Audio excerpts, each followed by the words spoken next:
Welcome back to Hannity. My next guest, Ashley Pratt, was one of the first people to write about Duke allowing the Muslim call to prayer on campus for Breitbart.com. Now, after her story got picked up, she started receiving death threats almost immediately. Here to explain a little more from the Young America's Foundation, Ashley Pratt. Ashley, welcome to the show. Good to see you. Thanks, Sean. Thanks for having me. I see you on Twitter, too, so I know who you are, of course. Tell us what happened. So you write the story. How did you get the story, if you can tell us, and who was threatening you?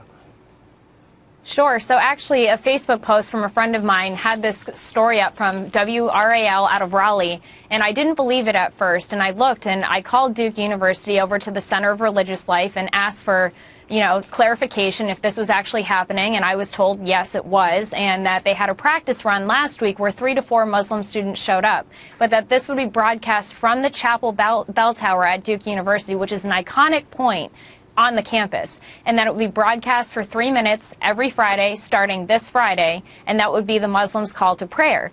Now, I didn't understand how this wasn't more controversial, and the university, apparently, everyone there thought it was a great way to unify the campus and to bring more religious plurality there.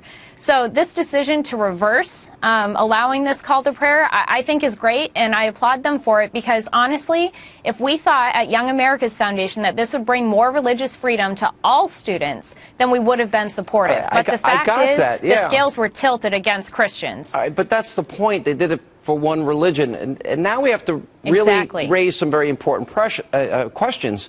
For example, life for women under Sharia. I'm sure they have an LGBT community on Duke University. They have a huge one if you look at their website. Right, okay. I would think that the treatment of gays and lesbians in Muslim countries, as disturbing as it is, would anger some people.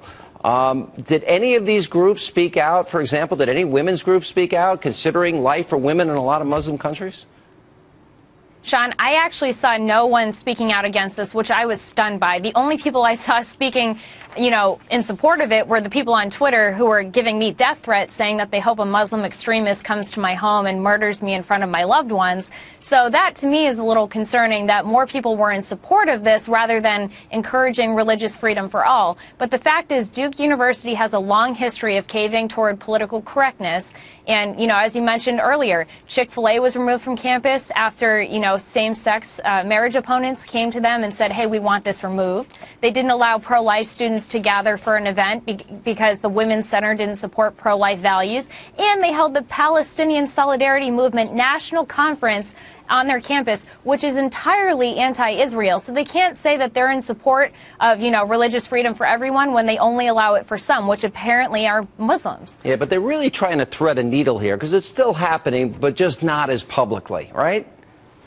Oh, that's entirely true. And they were looking to be the first American university to allow this. So I'm sure we will see protests out there tomorrow regarding this decision. And I will be willing to bet you, and I'm making this statement very clear, that we are going to see a lot more of this on American campuses nationwide. Because we've seen that political correctness movement alive and well, Sean. Walking on eggshells. All right, Ashley, thank you. Great reporting for Breitbart. Joining me now to debate Duke's decision, 2 students from the university, Jonathan Zhao, Rachel Clark.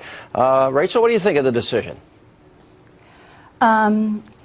So I consider myself a Christian at Duke University, and I was saddened that they had to cancel the call to prayer. In fact, because in my view, Christianity is a religion of love and love for thy neighbor, and part of that means what about people listening to each other. What about people that are Jewish? Should they have their whatever call to prayer that they want over broadcast on the university? What about Buddhists? What about, should the Lord's Prayer be said once a week over the broadcast on campus?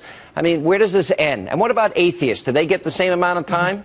When does this end? And why this particular religion? Why was this religion chosen over all others? Well, that's certainly a provocative question. I think it's certainly a relevant question.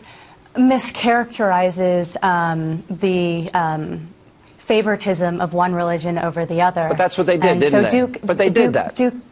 That's what they did here. As a woman, are you concerned at all about the treatment of women in Muslim countries under Sharia law? women must cover themselves. Women in Afghanistan can't go to work and school under the Taliban. In Saudi Arabia, women can't drive. They can't be seen in public without men they're not related to. Under Sharia, women are sometimes stoned to death for adultery. Apostates, those that leave the religion freely, they're stoned to death. Gays and lesbians are killed. Did any of that factor into your decision that you thought this was such a great idea, Rachel? Well, do you even know so this? Yes, I do, in fact, know this. Thank you for asking. I think that that's not really the question at hand. I think no, that's it's the always question dangerous. I'm asking. No, it's always dangerous when the question at hand is the reality of life for women, gays, and lesbians under Sharia is brutal. But my reality is the reality for life for women at Duke. And so when I speak of Islam on Duke campus, that is informed by the Muslim students I know who are on Duke campus, and also by the Duke Chapel, which has been, it's part of the Duke Chapel's mission is to be welcoming to all religions, including Islam, including Judaism, including Buddhism. Okay, well, thank you for sharing your opinion. I appreciate that. For me, I'm very glad and I'm thankful that the university has reconsidered their decision to play the Muslim call to prayer every Friday. And they've heard the voice of not only students but alumni and the public at large. But the mere fact that they sort of acquiesced to this pressure and that they would have gone forward with this new proposal, brings up the question of institutional endorsements of religions, particularly one religion, to the exclusion of others on college campuses. And I think that's a very relevant question at hand. Guys, thank you. Appreciate it.